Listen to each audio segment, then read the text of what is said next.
So hello student, welcome to my YouTube channel. আমি শুভজিৎ সাহা আর তোমরা দেখছো আমার YouTube channel study for common student. তো আমি ক্লাস 10-এর সেকেন্ড চ্যাপ্টার সরল সুদ কষার অঙ্কগুলো শুরু করেছিলাম, ঠিক আছে। তো আজকে আমার ভিডিওতে যারা নতুন তাদেরকে আমি একটাই রিকোয়েস্ট করব যে আমার আগের ভিডিওগুলো দেখো এবং ওইখান থেকে কনসেপ্ট ক্লিয়ার করে এসে তখন আমার এই ভিডিওগুলো তো করবে, ঠিক আছে। তো আমি আগের ভিডিওর লিঙ্কগুলো আমার ডেসক্রিপশন বক্সে দিয়ে দেবো, তো সেইখান থেকে তুমি দেখতে পারো বা আমার চ্যানেলে গিয়ে দেখতে পারো, ঠিক আছে। তো আজ আমরা আগে 13 পর্যন্ত অঙ্ক করে নিয়েছিলাম, ঠিক আছে। তো আজকে আমরা 14 অঙ্কটা দেখব। 14 অঙ্কটা কি বলেছে, বলছি একই সময়ে অমল রয় ব্যাংকে এবং পশুপতি ঘোষ পোস্ট অফিসে 2000 টাকা করে জমা রাখেন। 3 বছর পরে তারা সুদ সহ যথাক্রমে 2360 টাকা ও 2480 টাকা ফেরত পান। ব্যাংকে ও পোস্ট অফিসে বার্ষিক শতকরা সরল সুদের হারের অনুপাত নির্ণয় করতে বলেছে, ঠিক আছে। তো চলো অঙ্কটা করে দেখি, ঠিক আছে। তো অঙ্কটা হচ্ছে 14 নম্বরের। 14 নম্বর অঙ্কটা কি বলেছে, বলছে যে দুজন লোক, একজনের নাম হচ্ছে পশুপতি ঘোষ আর একজনের নাম হচ্ছে অমল রয়, ঠিক আছে। তো ওরা কি করেছে, একজন মানে অমল রয় যে সে ব্যাংকে কিছু টাকা জমা রেখেছে আর যে পশুপতি ঘোষ সে পোস্ট অফিসে জমা রেখেছে। টাকা কত টাকা জমা রেখেছে, একই 2000 টাকা। ওও জমা রেখেছে, এও 2000 টাকা জমা রেখেছে, ঠিক আছে। দুজনেই কিন্তু 3 বছরের জন্য জমা রেখেছে, কিন্তু ওরা যে সুদটা পেয়েছে দেখো সুদটা কিন্তু আলাদা হয়ে গেছে। হ্যাঁ, যে অমল রয় পেয়েছে 2360 টাকা আর পশুপতি ঘোষ পেয়েছে 2480 টাকা। তাহলে এই ব্যাংকের আর পোস্ট অফিসের শতকরা বার্ষিক কত পার্সেন্ট হারে সুদ দিচ্ছে সেটা আমাকে নির্ণয় করতে হবে। তো চলো দেখা যাক। তাহলে আমি প্রথমে লিখবো অমল রয় ব্যাংকের ক্ষেত্রে। অমল রয়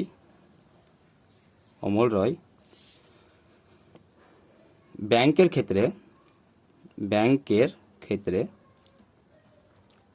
ক্ষেত্রে ওর আসল ছিল কত টাকা,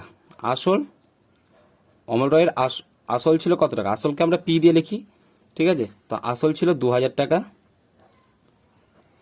আর সময় হলো, সময়কে আমরা টি দিয়ে লিখি, সময় বলেছে 3 বছর, তাই তো, ওকে। আর দেখো এইখানে তারা কি বলেছে, সুদ সহ 3000, এইখানে বলেছে দেখো সুদ সহ 2360 টাকা পেয়েছে। তার মানে কি, সুদ সহ বলতে কি, সুদ পেয়েছে প্লাস যে আসলটা সেটাও পেয়ে গেছে ওরা, তাই তো। তাহলে এইটা কি আমার সুদ আসল, তাহলে সুদ আসল বলে দিয়েছে, সুদ আসল সমান হচ্ছে 2360 টাকা, তাই তো, ওকে। তাহলে সুদ কত টাকা, তাহলে আমার এটা হচ্ছে সুদ আসল। আর আমরা জানি কি, সুদ আসল থেকে যদি আমি আসলটা বাদ দিয়ে দিই তাহলে আমি সুদটা পেয়ে যাব।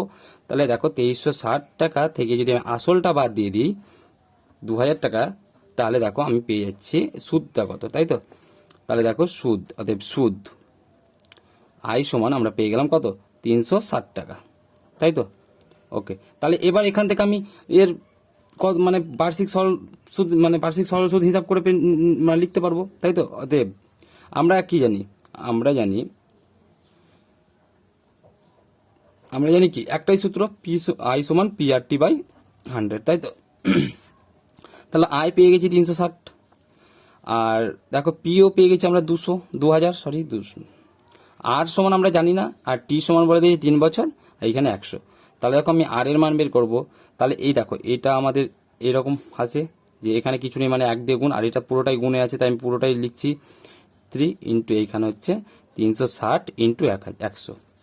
তাহলে দেখো আমি আর এর মান যদি বের করি তাহলে কত হবে, 360 ইন্টু 100 বাই 2000 ইন্টু 3, তাই তো। তাহলে 1 2 3 শূন্য, 1 2 3 শূন্য গেল, তাহলে 3 দিয়ে কাটলে হয় 12 আর এটা দিয়ে কাটলে হয় 6, তবে আর সমান কত পার্সেন্ট, 6%, তাই তো। তাহলে এটা কিসের বেরালো, এটা বেরালো অমল রয় যখন ব্যাংকে রেখেছিল সেই হিসাবে সুদটা পেয়েছে, তাই তো। এবার আমরা দেখবো যে পশুপতি ঘোষ যেটা পোস্ট অফিসে রেখেছে, ঠিক আছে। আবার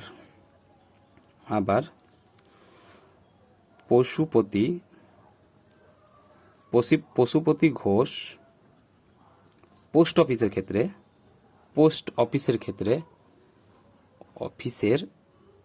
ক্ষেত্রে তাহলে এরও আসল কত, আসল তো আমি জানি, আসল পি সমান আমরা জানি যে 2000 টাকা, কারণ দুজনেই একই টাকা রেখেছিল আর দুজনের সময়টাও কিন্তু এক ছিল, তাই তো।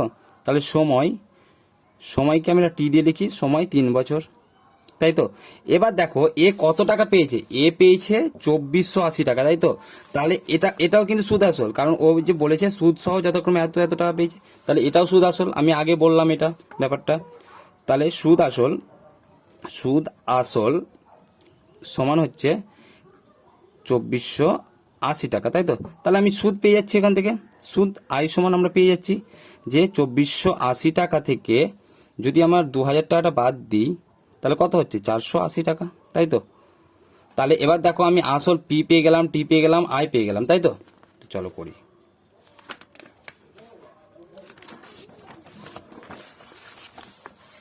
তাহলে আমরা কি জানি, আমরা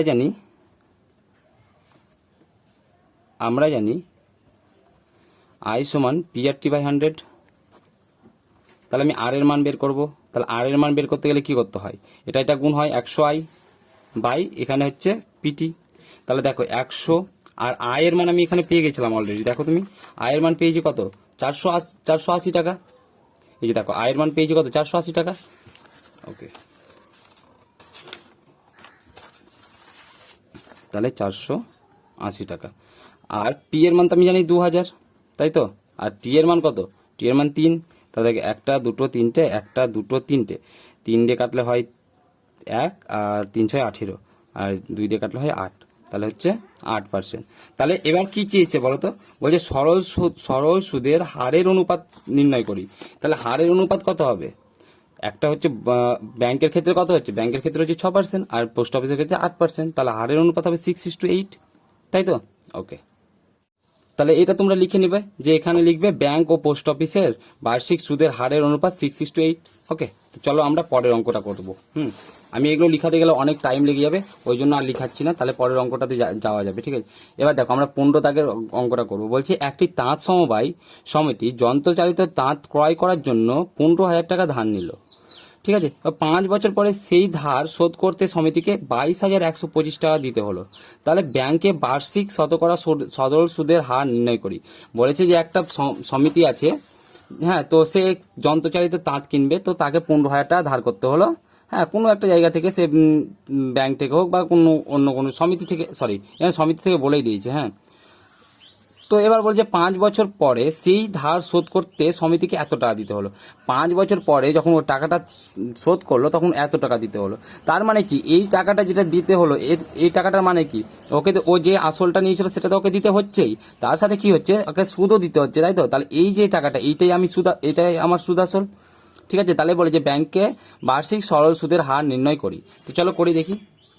তাহলে 15 নম্বরে এখানে আসল আমার পেয়ে গেছি, তাই তো? আসল পি সমান বলে দিয়েছে 15,000 টাকা, তাই তো? 15,000 টাকা, তাই তো? আচ্ছা, তারপরে দেখো সময় বলে দিয়েছে, সময় কত বলে দিয়েছে, দেখো সময়কে আমরা টি দিয়ে লিখি। সময় বলে দিয়েছে যে 5 বছর পরে, তাই তো? তাহলে সময় হচ্ছে আমার 5 বছর, তাই তো?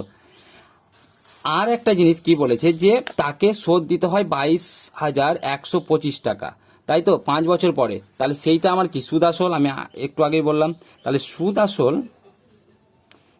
আসল সমান হচ্ছে 22,125 টাকা। তাহলে এখান থেকে আমি সুদ পেয়ে যাব, অর্থাৎ সুদ আয় সমান আমি পেয়ে যাচ্ছি। তাহলে 22,125 টাকা থেকে যদি আমার আসলটা আমি বাদ দিয়ে দিই, 15,000 টাকাটা যদি বাদ দিয়ে দিই, তাহলেই তো আমি সুদটা পেয়ে যাবো, তাই না? এত টাকা। তাহলে দেখো 5 2 1 আর 22 থেকে 12 থেকে 5 বাদ দিলে 7, এত টাকা তাকে। তাহলে দেখো ও ধার নিয়েছিল 15,000 টাকা আর ওকে দিতে হলো 7,125 টাকা বেশি। তাহলে এইটা হয়ে যাচ্ছে ওর সুদ আর এইটা হচ্ছে ওর আসল। আর ও কত বছর পর দিয়েছিল, 5 বছর পরে। তাহলে এগুলো যখন পেয়ে গেছি, তাহলে সুদের হার তো অবশ্যই পেয়ে যাব। সুদের হার আমরা পাবোই, তাই তো? আমরা জানি তো একটাই সূত্র এখানে, সুদের হার আর সমান জানি না। অতএব আমরা জানি কি, আমরা জানি আই সমান কি পি আর টি বাই 100, তাই তো? তাহলে আমি আর এর মান বের করবো, তাহলে কি হবে 100 আই বাই কত পিটি। তাহলে দেখো আয়ের মান আমি পেয়ে গেছি, আয়ের মান কত পেয়েছি, যে 7,125 টাকা। তাহলে দেখো আমি আয়ের মান এখানে বসাবো, 100 ইন্টু 7,125 টাকা বাই 15,000 ইন্টু 5 বছর, তাই তো? তাহলে একটা দুটো কাটলো, একটা দুটো কাটলো, তাই তো? এবার দেখো এইখানে 5 দিয়ে যদি এটা কাটি, তাহলে 5 দিয়ে কাটলে কত হবে, 5 একে 5 আর 2 1 21, 4 4 5 20, থাকছে 12, তাহলে 5 2 10 আর 2 5 25, এইটা। তাই তো। তারপর দেখো আবার যদি আমি 5 দিয়ে কাটি এইটাকে, তাহলে কত হবে? 5 দুগুণি 10, তাহলে 4 আর 7, তাই তো, সরি 4 আর 2, তাহলে 42, 42কে 5 8 40, 2 5 85, আর একে 5 দিয়ে কাটলে 3 0 30, তাই তো। আবার দেখো এখানে 5 দিয়ে কাটা যাবে, 5 দিয়ে কাটলে 5 5 25, আর 3 7 57, আর একে যদি 5 দিয়ে কাটি তাহলে 6, তাই তো। তাহলে এইটা আর কাটাকাটি যাচ্ছে না, কিন্তু দেখো 57/6, তাই তো। আর যাবে কাটাকাটি, 6 দিয়ে কাটলে না হবে না, আর কাটাকাটি হবে না, তাহলে আমার বেরালো কত? 57/6, তাই তো। তাহলে এটাকে আমি যদি পূর্ণ করি তাহলে কত বেরোচ্ছে দেখো, এটাকে যদি আমি পূর্ণ করি তাহলে কি হবে? 57, তাহলে হচ্ছে 6 9 54, তাহলে 3 থাকছে, এই 3টা উপরে চলে যায় আর 6টা নিচে চলে আসে, তাই তো। তাহলে এইটা, তাহলে সুদের হার আমরা পেয়ে গেলাম। অতএব এখানে আমরা লিখতে পারি অতএব সুদের হার, তাই তো। সুদের হার সমান হচ্ছে 9.3/6%। ওকে, চলো তাহলে দেখো এইবার আমরা 16 দাগের অঙ্কটা করব, ঠিক আছে। 16 দাগের অঙ্কটা কিন্তু খুব ইম্পর্টেন্ট একটা অঙ্ক, খুব ভালো অঙ্কটা, ঠিক আছে। বলছে আসলাম চাচা কর্মক্ষেত্র থেকে অবসর নেওয়ার সময় 1 লাখ টাকা পেলেন, ঠিক আছে। যখন ও একটা কাজ থেকে অবসর প্রাপ্ত হয়ে গেল তখন তাকে 1,000 টাকা দিলেন, সরি 1 লাখ টাকা পেলেন। ওই টাকার কিছুটা ব্যাংকে ও বাকি পোস্ট অফিসে জমা রাখেন। বলছে ওই টাকা থেকেই কিছুটা টাকা ব্যাংকে আর কিছুটা টাকা পোস্ট অফিসে জমা রাখলেন। প্রতি বছর সুদ বাবদ মোট এত টাকা পাই। প্রতি বছর সুদ বাবদ মোট 5,400 টাকা পাই, তাই তো। তাহলে দেখো এই 5,400 টাকাটা ও ব্যাংক থেকেও পাচ্ছে আর পোস্ট অফিস থেকেও পাচ্ছে, দু জায়গা থেকে মিলিয়ে পাচ্ছে 5,400 টাকা। তাহলে ব্যাংক ও পোস্ট অফিসের বার্ষিক সরল সুদের হার যদি 5% মানে যথাক্রমে আর 6% হয়, তবে তিনি কোথা থেকে কত টাকা পাচ্ছেন সেটা আমাকে বের করতে হবে, তাই তো। চলো অঙ্কটা করি। তাহলে দেখো আমাকে বলেছে এই টাকাটা মানে ও অবসরের সময় পেয়েছে, আর এই টাকাটা 2 ভাগে ভাগ করে রেখে দিয়েছে। তাহলে দেখো আমরা কিন্তু জানি না যে ব্যাংকে কত টাকা রাখলো আর পোস্ট অফিসে কত টাকা রাখলো। তো আমি এখানে কি করতে পারি, যে আমি এক জায়গার ধরে নিতে পারি। তাহলে ধরি ব্যাংকে রেখেছিলেন, ব্যাংকে টাকা রেখেছিলেন, সরি ব্যাংকে টাকা রেখেছিলেন এক্স টাকা, তাই তো। তাহলে পোস্ট অফিসে কত হবে? পোস্ট অফিসে কত রেখেছে? অফিসে টাকা রেখেছেন, টাকা রেখেছিলেন, তাহলে পোস্ট অফিসে কত টাকা রেখেছিলেন? ওর মোট টাকা কত? মোট টাকা হচ্ছে কত? 1 লাখ, একক দশক শতক হাজার অযুত লক্ষ, এত টাকা, তাই তো। তাহলে দেখো এইটা হচ্ছে মোট টাকা, তার মধ্যে এই যে এক্স টাকাটা এক জায়গাতে রেখে দিয়েছে, ঠিক আছে। তাহলে এই টাকা ধরো তোমার কাছে 100 টাকা আছে, ঠিক আছে। আমি বললাম যে ধরো তোমার কাছে 100 টাকা আছে, এবার তুমি কোনো জায়গাতে 10 টাকা যদি রেখে দাও তাহলে তোমার কাছে থাকবে কত টাকা? 90 টাকা। তাহলে দেখো এইখানে 100 টাকা থেকে যদি আমি 10 টাকাটা বাদ দিই তাহলে কিন্তু আমি 90 টাকাটা পেয়ে যাচ্ছি, তাই তো। তাহলে দেখো আমি তাহলে এখানে কি করবো, 1 লাখ মাইনাস এক্স, এত টাকা, তাই তো। ওকে, তাহলে এবার দেখো এবার ও মোট সুদ যেটা পেয়েছে, মোট সুদ পেয়েছে 5,400 টাকা, তাই তো। তাহলে মোট সুদ আয় সমান পেয়েছে 5,400 টাকা, তাই তো। আর একটা কথা এখানে লুকিয়ে আছে, দেখো বলছে যে প্রতি বছর সুদ বাবদ এত টাকা পাই। তার মানে কি আমার সময় কত? সময় কিন্তু 1 বছর। প্রতি বছর কথার অর্থ কি, মানে প্রত্যেক বছরই, তাই তো। ওকে, তাহলে সময় আমি পেয়ে গেলাম 1 বছর। সময় সমান টি সমান হচ্ছে 1 বছর, তাই তো। তাহলে এবার দেখো আর এই জায়গাটা দেখো, বলে এই যে 5% কোথা থেকে পাচ্ছে? ব্যাংক থেকে পাচ্ছে 5%, আর পোস্ট অফিস থেকে পাচ্ছে 6%। তাহলে এইখানে আমি লিখতে পারি ব্যাংক ও পোস্ট অফিসের সুদের হার যথাক্রমে কত? ব্যাংক থেকে কত পাচ্ছে দেখো, ব্যাংক ও পোস্ট অফিস থেকে পাচ্ছে 5% আর 6%। তাহলে ব্যাংক থেকে পাচ্ছে 5% আর পোস্ট অফিস থেকে 6%। এই যথাক্রমে কথাটা মানে জানো তো, যেটা আমার আগে থাকবে সেটা আগে হয় আর যেটা পরে থাকবে সেটা পরে হয়, ঠিক আছে।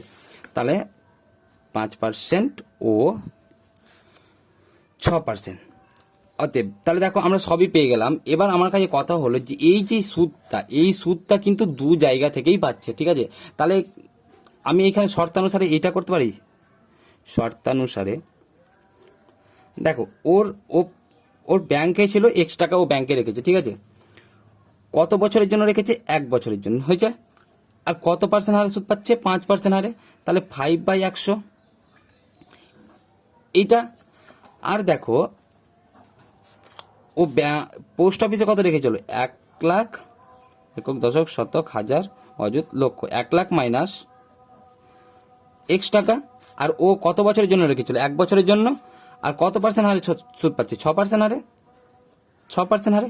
তাহলে এই দুটো টাকা যখন মিলে যাচ্ছে, দেখো এই দুটো টাকা মিলেই তো ও পাচ্ছে 5,400 টাকা। কি তাই কিনা বলো?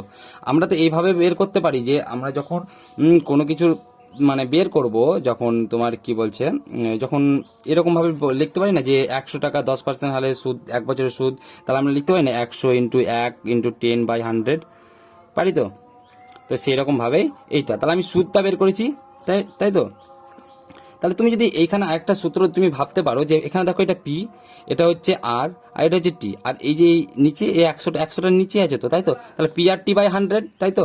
ওকে, তাহলে দেখো এখানে আমরা সমাধান করি। তাহলে দেখো 5x/100 হলো, প্লাস এই জায়গাটাতে দেখো কি হবে, যে এইটা গুণেই থাকলো, আমি গুণেই রাখলাম, ঠিক আছে। মাইনাস এক্স বা আচ্ছা গুণেই থাকুক, তাহলে 6/100 হলো, সমান হচ্ছে 5,400 টাকা হলো। আচ্ছা, তাহলে এখানে আমি আগে গুণটা করেই দিই, ঠিক আছে, কারণ গুণটা না করলে হচ্ছে না, ঠিক আছে। প্লাস দেখো এখানে হচ্ছে 6 দিয়ে যদি গুণ করি তাহলে কি হবে? 6 আর এখানে হচ্ছে 4 একটা একক দশক শতক হাজার অযুত, সরি আরেকটা শূন্য হবে এখানে। তাহলে একক দশক শতক হাজার অযুত লক্ষ, 6/100, তাই তো। আর এইখানে হবে 6x - 100 সমান হচ্ছে এত টাকা, মানে এত। তাহলে দেখো এইখানে লসাগু চলে গেল আমার কত? 100, তাই তো। তাহলে 100 লসাগু চলে যায় যদি, তাহলে ওপরে থাকছে 5x প্লাস 6 লাখ একক দশক শতক হাজার অযুত লক্ষ মাইনাস 6x, তাই তো, সমান হচ্ছে এটা। তাহলে দেখো এইখানে দেখো 5x আছে, তাই তো। এইখানে কত আছে? 5x প্লাস, আর এইখানে দেখো মাইনাস, তাহলে মাইনাস x থাকছে একটা, তাই তো। আর দেখো এইখানে এখানে মাইনাস x থাকছে, আর প্লাস 6 লাখটা থাকছে, তাই তো। একক দশক শতক হাজার অযুত লক্ষ। আর এইখানে দেখো এইটার সাথে যদি এটা গুণ হয়ে যায় তাহলে কত হবে? 5, এখানে তো এটা আছে, আর এখানে যদি দুটো মানে 100 দিয়ে গুণ করি তাহলে দুটো শূন্য হয়ে যাবে, তাই তো। তাহলে দেখো তাহলে মাইনাস এক্স সমান হয়ে যাবে যে এইদিকে যা আছে 4টা শূন্য, আর এইটা এদিকে প্লাস আছে, তাহলে এইদিকে আসলে কি হয়ে যায়? মাইনাস হয়ে যায়। তাহলে মাইনাস 1 2 একক দশক শতক হাজার অযুত লক্ষ। তাহলে এবার দেখো মাইনাস এক্স ইজিক্যাল টু 54, মানে 60 লাখ থেকে যদি 5,40,000 বাদ দিই তাহলে আমরা কত থাকছে? 60,000, তাই তো। একক দশক শতক হাজার অযুত। তাহলে দেখো এইটা বড়, মাইনাসটা আগে বসলো, তাহলে মাইনাসে কেটে গেল, তাহলে এক্স ইজিক্যাল টু হবে 60,000 টাকা। তাহলে ও ব্যাংকে রেখেছিল কত? অতএব ব্যাংকে রেখেছিল 60,000 টাকা। আর পোস্ট অফিসে